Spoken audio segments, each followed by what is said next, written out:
17వ అధ్యాయము. అంగీరసుడు ధనలోభునకు చేసిన తత్వ ఉపదేశం. ఓ మునిశ్రేష్ఠులారా, ఓ ధనలోభి, నీకు కలిగిన సంశయములకు సమాధానం చెబుతున్నాను విను. కర్మ వలన ఆత్మకు దేహధారణం సంభవిస్తున్నది. కావున శరీరోత్పత్తికి కర్మ కారణమగుచున్నది. కర్మధారణము వలనే ఆత్మ కర్మను చేయును కనుక కర్మ చేయుటకు శరీరమే కారణమగుచున్నది. స్థూల సూక్ష్మ శరీర సంబంధము వలన ఆత్మ కర్మకు సంబంధం కలుగునని తొల్లి పరమేశ్వరుడు పార్వతికి వివరించెను. దానిని మీకు నేను వివరించుచున్నాను. ఆత్మ అనగా ఈ శరీరమును నహంకారంగా ఆవరించి వ్యవహరిస్తున్నది అని అంగీరసుడు చెప్పగా, ఓ మునీంద్ర, నేనింతవరకు ఈ దేహమే ఆత్మయని భావించుచుంటిని కనుక ఇంకను వివరంగా చెప్పబడి నా వాక్యార్థ జ్ఞానమునకు పదార్థ జ్ఞానము కారణమగుచుండును కాన అహం బ్రహ్మ అను వాక్యార్థమును గురించి నాకు తెలియజేయండి అని ధనలోభుడు కోరెను. అప్పుడు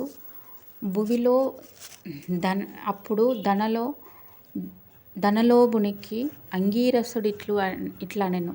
నీ దేహం అంతఃకరణ వృత్తికి సాక్షియే. నేను, నాది అను చెప్పబడు ఈ జీవాత్మయే అహం అను శబ్దం. సర్వాంతర్యామి అయి సచ్చిదానంద రూపమైన పరమాత్మ నహ అను శబ్దం.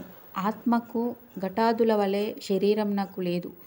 ఆ ఆత్మ సచ్చిదానంద రూపం బుద్ధి సాక్షి జ్ఞానరూపి శరీరేంద్రియములు మొదలగు వాని వ్యాపారమునందు ప్రవర్తింపజేసి వాని కంటే వేరుగా ఉన్నదై ఎల్లప్పుడూ ఒకే రీతిని ప్రకాశించుచు ఉండునదే ఆత్మ అనబడును. నేను అనునది శరీరేంద్రియాదులలో ఒకటి కాదని తెలుసుకొనుము. ఆ దేహేంద్రియాదుల అన్నింటినీ ఏది ప్రకాశింపజేయునో అదియే నేను అని నిశ్చయము. అందుచేత అస్థిరములగు శరీరేంద్రియాదుల కూడా నామరూపములతో నుండి నశించినవేగాక ఇట్టి దేహంనకు జాగ్రత్త స్వప్న సుషుప్తావస్థలు స్థూల సూక్ష్మకార శరీరంబులను మూడింటి అందును నేను, నాది అను వ్యవహరించేదే ఆత్మయని గ్రహించుము. ఇనుము సూదంటు రాయిని అంటుపెట్టుకొని తిరుగునటువంటి శరీర ఇంద్రియాలు దేనిని ఆశ్రయించి తిరుగుచుండునో అది ఏ ఆత్మ. అట్లే అవి ఆత్మ వలన తమ పని చేయును. నిద్రలో శరీరేంద్రియాల సంబంధం లేక గాఢ నిద్రపోయి మేల్కొన్న తర్వాత నేను సుఖనిద్రపోయితిని, సుఖంగా ఉంది అనుకొనున్నదియే ఆత్మ. దీపము గాజుబుడ్డిలో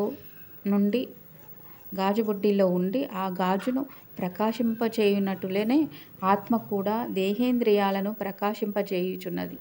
ఆత్మ పరమాత్మ స్వరూపమగుట వలన దానికి దారపుత్రాదులు ఇష్టమగుచున్నాయి. అట్టి విశేష ప్రేమాస్పందమగు వస్తువేదో అదియే పరమాత్మయని గ్రహింపుము.